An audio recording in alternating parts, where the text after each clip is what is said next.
Bienvenue sur Mingmen, la chaîne où l'on parle de santé en général, de médecine chinoise en particulier, mais pas que. Bonjour, bienvenue sur Mingmen, les secrets de la porte de la vie. Je suis Sylvain Castagnet, je suis praticien de médecine chinoise à Saint-Genis-Laval, en région lyonnaise. Aujourd'hui, je suis extrêmement heureux de vous proposer un épisode absolument fantastique, le premier d'une série de 4 épisodes. Pour tout vous dire, vous allez vite le découvrir, mais j'ai eu l'immense chance d'échanger, de discuter, de dialoguer avec le docteur Alain Mestralet. Alain Mestralet, c'est un gynécologue, obstétricien, chirurgien, qui, il y a de nombreuses années, s'est formé à la médecine chinoise. Son approche de la médecine chinoise est très particulière puisque, plutôt que de se baser sur des notions fondamentales comme le qi, le sang, le yin-yang, les 5 éléments, etc., toutes ces notions que nous avons commencé à aborder tout au long des différents épisodes, eh bien, M. Mestralet s'est formé à une médecine chinoise originale, puisque à travers les travaux d'un monsieur qui s'appelle Jacques-André Lavier, il s'est intéressé aux sources mêmes des idéogrammes chinois.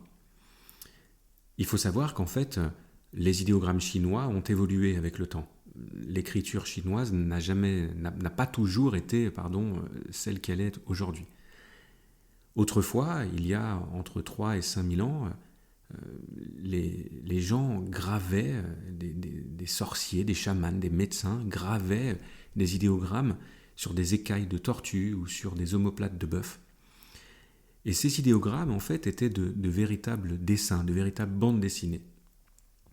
En s'intéressant à ces idéogrammes, ce monsieur Mestralet, homme fantastique, a redécouvert, s'est intéressé à la quintessence même de la signification, de la symbolique des points et des différentes notions. Ça a ouvert une perspective de la médecine chinoise absolument fantastique, vertigineuse, j'ai envie de dire, mais je vais arrêter de parler. C'est pas mon épisode, c'est le sien. Je vous laisse découvrir ce fabuleux, ce grand homme.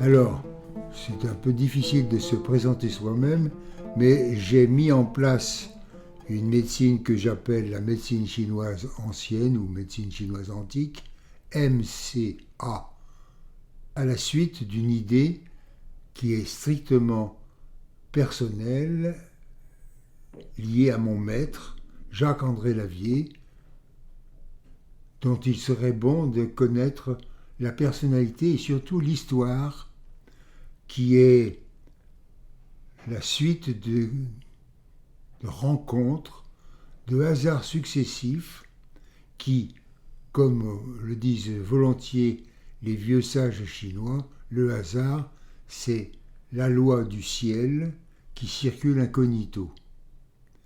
Alors, si vous voulez, je m'appelle Alain Mestralet, je suis formé à la médecine la plus classique, la médecine occidentale classique, MOC, et je l'ai associé, et je l'associe en permanence maintenant, à la médecine chinoise ancienne, grâce à la rencontre de cet homme qui m'a installé, propulsé dans un monde qui se situe au 2e millénaire avant Jésus-Christ, la Chine ancienne, celle qui a créé littéralement ex nihilo la médecine chinoise que je pratique. Ouais. MOC plus MCA égale MOCA. C'est un breuvage tonique qui réveille les neurones et je l'espère que ça stimulera votre mental et vous incitera à pratiquer cette médecine que j'estime extraordinaire. Comme je suis un peu paranoïaque, je considère que cette médecine pourrait devenir la médecine du XXIe siècle. Alors racontez-nous surtout comment M. Lavier, l'histoire que vous m'avez déjà racontée, j'ai eu le privilège de déjà l'entendre, et elle est absolument extraordinaire, cette histoire de comment ce monsieur a découvert cet univers si vaste. Alors, l'histoire de Lavier, c'est une succession d'incidents, de rencontres, dont le fil conducteur commence. Lavier a 10 ans. Et dans les années 30, 1930, il est un petit Français habitant un village jurassien, et ce petit Français de 10 ans est confronté à une maladie grave, l'ostéomyélite du tibia, maladie qui le maintient au lit et qui l'oblige à rester sans bouger, sans mettre le pied par terre, parce que s'il faisait le moindre geste, la cavité que creusent les microbes dans son os de la jambe risque de le transformer en un invalide avec une fracture spontanée de tibia et, plus grave encore, une septicémie au staphylocoque. Donc imaginez un gamin de 10 ans, turbulent plutôt peut-être intelligent probablement, qui est coincé dans un lit. Ses parents, très inquiets, l'époque ne connaît pas les antibiotiques, on est avant l'ère des antibiotiques, ont appelé au secours le curé du village pour qu'il, comme c'était très souvent le cas dans la France profonde de l'époque, le curé était aussi l'instituteur. Et cet instituteur en soutane vient voir quotidiennement le petit malade qui s'appelle Jacques-André Lavier, qui a 10 ans et qui est coincé au lit. Il lui apporte des dictionnaires français, mais surtout des dictionnaires latin et grec. C'est un curé et il enseigne non seulement le français, mais le latin et le grec. Un jour, semble-t-il, par hasard, de son cartable de curé tombe un dictionnaire de chinois, parce que le frère de ce brave curé de campagne est lui-même missionnaire en Chine et lui a prêté un dictionnaire de chinois. Le gamin tombe sur ce dictionnaire qui existe encore, qui est encore édité, qui s'appelle le dictionnaire Vigueur, qui non seulement traduit le chinois en français, mais donne des dessins, des idéogrammes, et non seulement les idéogrammes modernes du chinois, mais des idéogrammes très anciens. Et l'enfant, qui est curieux, tombe en arrêt devant une sorte de bande dessinée où des dessins, sont les idéogrammes anciens, figurent des histoires. Et il se passionne pour cette bande dessinée. L'ère de Tintin était déjà existante en 1930, je pense. Et subrepticement, et sans demander le droit à personne, il apprend le chinois. C'est dire qu'il était doué. Deuxième incident, le gamin guérit sans antibiotiques, on va dire spontanément, et sa vocation était d'être un marin. Il se voulait naviguer sur tous les océans du monde. Malheureusement, en France, pour être marin et surtout officier de marine, il ne faut pas boiter. Or, conséquence secondaire, de son ostéomyélite, il boite. Il est donc repoussé dans sa future carrière. Très dépité, il décide d'abandonner la carrière qui lui est fermée de marin et se retrouve sur les bancs d'une faculté de médecine à Paris dans les années, il a à ce moment-là 10 ans de plus, dans les années 40.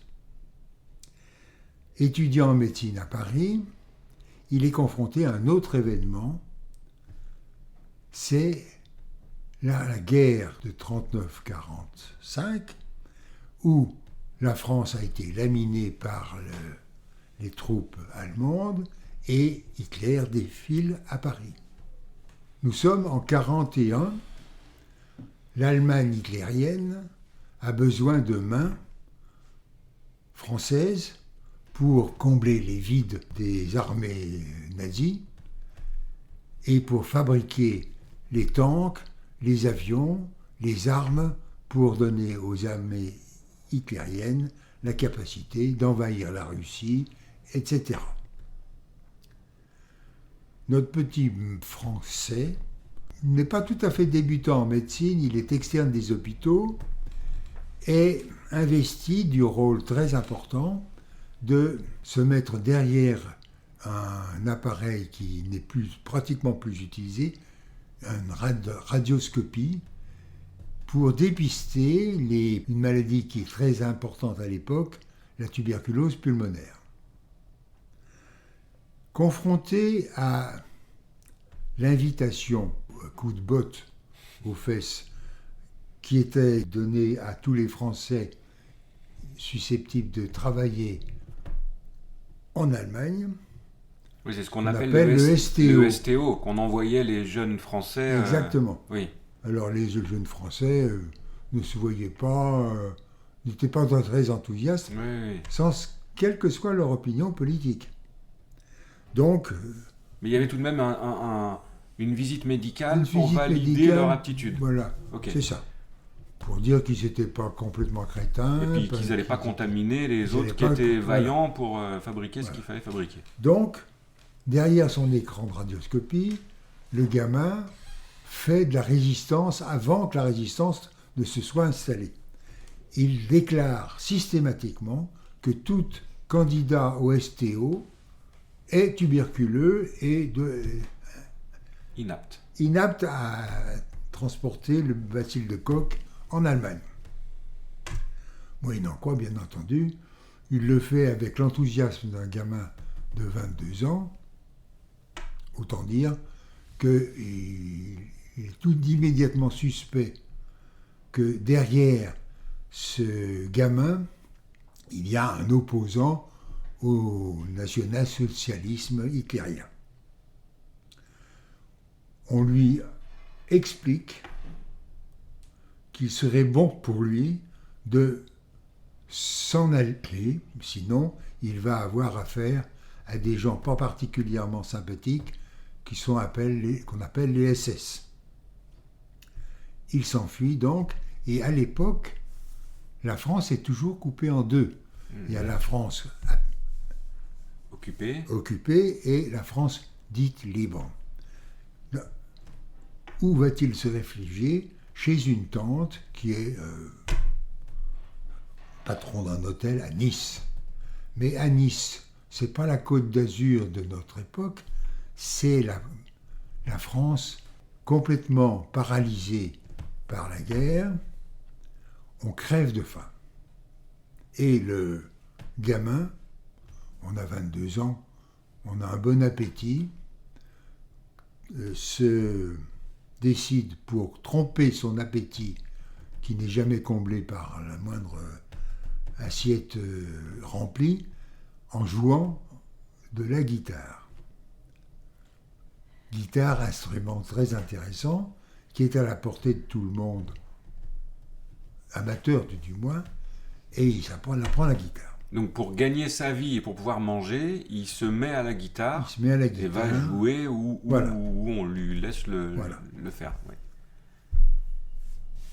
Nous voilà donc un ex-étudiant de médecine, coupé de toute faculté. Il n'y a pas de faculté de médecine à Nice à cette époque, il joue de la guitare pour tromper la faim. Nous sommes en 1944. Les Américains qui sont entrés en guerre contre Hitler viennent de débarquer en Normandie, tout le monde le sait, mais ils débarquent aussi dans le sud, venant d'Italie. Ils ont commencé par investir l'Afrique du Nord, puis l'Italie. Et ils débarquent à côté de Nice, sur une plage, et ils se trouvent confrontés avec un pays dont ils ignorent la géographie. Par contre, lui, Lavie, le gamin, connaît l'arrière-pays niçois et se propose de servir de scout à l'armée américaine. Coup de hasard. Il le fait aussi par patriotisme, mais il le fait pour pouvoir manger à la cantine américaine. Le cornet de bif est très apprécié par un jeune Français affamé. Il sert de scout pour l'armée française et il joue un peu de guitare le soir pour donner du moral à ces jeunes Américains qui sont divertir les troupes. Ouais. Voilà. Nouvel incident. Ah, L'orchestre de Glenn Miller, dont tout le monde a entendu parler, se trouve confronté à un accident d'avion. Pas un accident, parce qu'un accident provoqué par un Stuka, probablement, qui a torpillé, littéralement, l'avion contenant tous les membres de l'orchestre de Glenn Miller. Or, qui est Glenn Miller ? C'est l'orchestre des armées américaines. Donc, l'ex-médecin français, l'ex-scout de l'armée américaine dans le midi de la France, se propose à être le remplaçant des guitaristes de l'orchestre Glenn Miller qui sont tombés dans la baille, je pense, dans la mer du Nord. La guerre se poursuit et se termine bien pour les alliés américains et français et russes, et l'armée américaine victorieuse se replie en France, à côté de Paris. Et que fait un militaire quand il a gagné la guerre ? Eh bien, il danse. Mais pour faire danser l'armée américaine, on a reconstitué l'orchestre de Glenn Miller, dont Lavie fait partie depuis peu de temps en tant que guitariste semi-professionnel. La scène se passe au château de Fontainebleau. Les Français, mais aussi surtout les militaires américains, font danser ces dames. Un militaire sans femme, c'est un militaire sans fusil. Notre Lavie gratte sa guitare pour faire sauter ces couples très contents de leur victoire. Entre deux morceaux, l'orchestre a le droit à des petites pauses. Il circule entre les couples et il surprend une conversation entre un général américain, un Chinois et l'interprète de ce Chinois. Visiblement, l'Américain ne connaît pas le Chinois. Et Lavie surprend la conversation. En fait, les Américains, il faut s'en rappeler, sont les alliés avec une partie de la Chine représentée par Chiang Kai-shek. Chiang Kai-shek vient de se faire, lui, laminer par les communistes, par Mao Tse-tung, et est obligé de se replier sur l'île de Taïwan. Et Lavie comprend que l'interprète ne traduit pas exactement le chinois à cet Américain. Il intervient dans la conversation et disant « Monsieur le général, je vous signale qu'on vous raconte des erreurs. » Et là, le général pragmatique, ça c'est l'Amérique de toujours, « Vous parlez le chinois ? Venez donc me voir tout de suite. Vous êtes quoi ? Aspirant de l'armée américaine ? Joueur de l'orchestre de Glenn Miller ? Je vous fais lieutenant. » Et il est nommé lieutenant, brusque promotion, mais envoyé immédiatement à Taïwan pour faire un peu un intermédiaire entre ces Chinois, Chiang Kai-shek et ses séides, que les Américains ont des peines à comprendre. Voilà donc notre Lavier, ex-médecin, ex-guitariste, transporté dans l'Extrême-Orient. Il ne connaît rien de l'Extrême-Orient, si ce n'est un Chinois très ancien qu'il a lu dans ce dictionnaire dans sa maladie. Alors, comme il est médecin, comme il n'a rien à faire, il fait partie d'une armée qui est très contente de sa puissance, il n'a rien à faire. Un militaire sans guerre, il ne fait rien. Or, ne rien faire quand on a 23 ans, c'est pas possible. Donc, il découvre qu'il y a parmi les Chinois des vieux types un peu poussiéreux qui sont venus dans les fourgons de Chiang Kai-shek pour distiller la médecine chinoise au bénéfice des troupes chinoises et américaines. Dans ces discussions avec les vieux maîtres de la médecine chinoise, il s'aperçoit qu'ils racontent des histoires insupportables, incompréhensibles, du yin, du yang, du vent, enfin rien de sérieux. Mais il a une chance, encore un événement, il est curieux et il tombe en arrêt au musée de Taipei, la capitale de Taïwan, sur le musée de Taipei. Et là, il découvre des grandes bassines en cuivre qui sont très curieusement gravées à l'intérieur des idéogrammes anciens qui datent de 2000 avant Jésus-Christ, ces mêmes idéogrammes qu'il a lui-même étudiés quand il avait 10 ans dans le Jura. Il fait ni plus ni moins, au lieu d'écouter les vieux maîtres dont il ne comprend pas le discours, il dit « la médecine chinoise, c'est là ». Et il se met littéralement accroupi ou assis dans ces grandes vases qu'on appelle des vases Ding, où sont gravés ces fameux idéogrammes de l'enfance, ce livre d'images, Tintin en Chine. Et il se rend compte que la médecine chinoise, elle est là, accessible, non pas à un sinologue, mais à un gamin, un ex-gamin, qui sait lire les livres d'images. Ces idéogrammes. Et de cette lecture, de ce retravail, est né son goût, son idée géniale. Pour connaître la médecine chinoise, dans toute son authenticité, il faut parler le chinois que ses inventeurs ont créé en moins 2000 avant Jésus-Christ. Et à la suite de ce travail gigantesque, il m'a littéralement séduit quand, lassé par le discours incompréhensible à mes yeux des enseignants de médecine chinoise à Paris, personnellement, j'étais en passe d'abandonner l'idée de faire de la médecine chinoise. Et rencontre avec Lavier, petit malade du Jurassien, ex-navigateur déchu, médecin en formation repoussé par Hitler dans le sud de la France, revenant manger du cornet de bif à la cantine des armées américaines, guitariste par hasard, encore un hasard. Pas de n'importe qui, de Glenn Miller quand même. Glenn Miller. Rencontre avec un supérieur de l'armée américaine, rencontre de Chinois à Taïwan, le dictionnaire dit la vérité, elle est gravée dans le bronze, les idéogrammes anciens existent et ils sont la clé de la compréhension de la médecine chinoise. Et s'il m'a appris quelque chose d'essentiel, c'est cette notion. Pour comprendre la médecine chinoise dans toute son authenticité, il faut connaître et comprendre et essayer de traduire les idéogrammes qui étaient l'écriture de ce monde qui date de 2000 ans avant Jésus-Christ. C'est incroyable.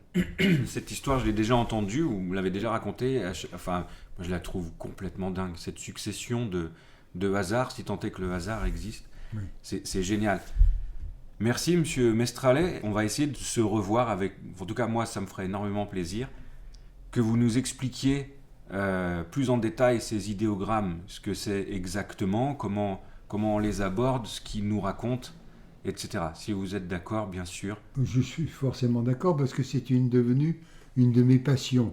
Je reste très certain que la médecine occidentale classique, avec toute son ingénierie, toutes ses qualités scientifiques, est incontestablement une très grande médecine, mais qui a besoin, pour compléter la connaissance de l'homme malade, de ce savoir très ancien que nous ont distillé par leur idéogramme les Chinois, créateurs de la médecine chinoise ancienne.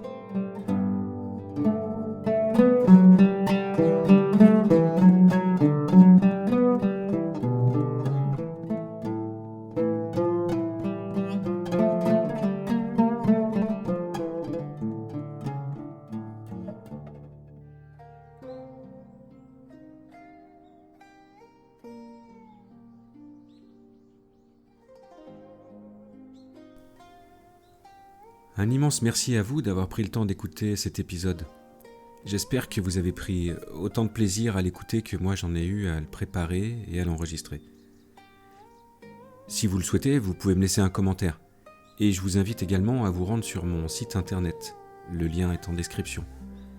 Sur mon site internet, vous trouverez un e-book gratuit à télécharger au format PDF, La théorie des 5 éléments et ses applications au quotidien. Je vous dis à très bientôt pour un nouvel épisode.